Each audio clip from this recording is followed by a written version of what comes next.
در قلب جنگل طلسم شده دهکده جادویی وجود داشت که در آن حیوانات از هر شکل و اندازه در کنار هم زندگی می‌کردند.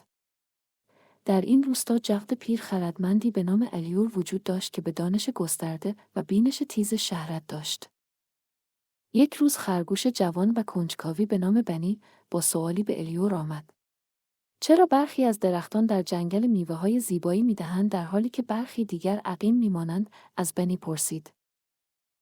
الیور با برقی در چشمانش شروع به بیان داستانی درباره دو درخت جادویی به نام‌های هارمونی و خودخواهی کرد.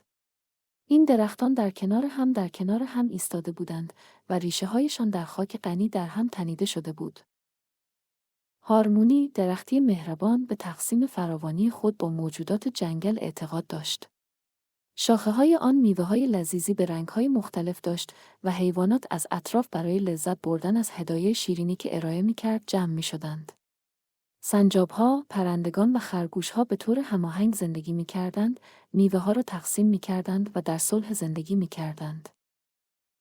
از سوی دیگر، خودخواهی، درخت همسایه، میوه‌های خود را احتکار کرد.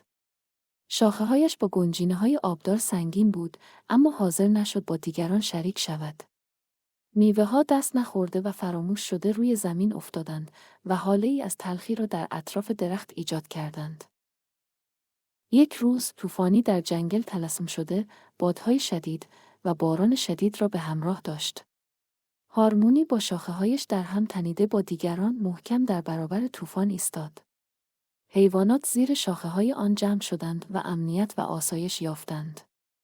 ممکن است میوه‌ها تکان خورده باشند، اما درخت قوی باقی ماند و حیوانات از پناهگاه سپاسگزار بودند. با این حال خودخواهی تنها بود، شاخه‌هایش سفت و تسلیم ناپذیر. طوفان درخت را در هم کوبید و میوه‌های آن که دیگران دست نخورده بودند، باری شد. بار سنگین برای تحمل درخت بیش از حد بود و در نهایت واژگون شد و میوه‌ها را هدر داد و فراموش کرد. بنی با دقت به داستان الیور گوش داد و خرد آن را جذب کرد. الیور به بنی نگاه کرد و گفت: درختان زندگی ما، بنی، انتخاب‌هایی هستند که می‌کنیم. هماهنگی و خودخواهی در درون هر یک از ما وجود دارد. وقتی تصمیم می‌گیریم استعدادها، عشق و مهربانی خود را با دیگران به اشتراک بگذاریم، یک هماهنگی ایجاد می‌کنیم.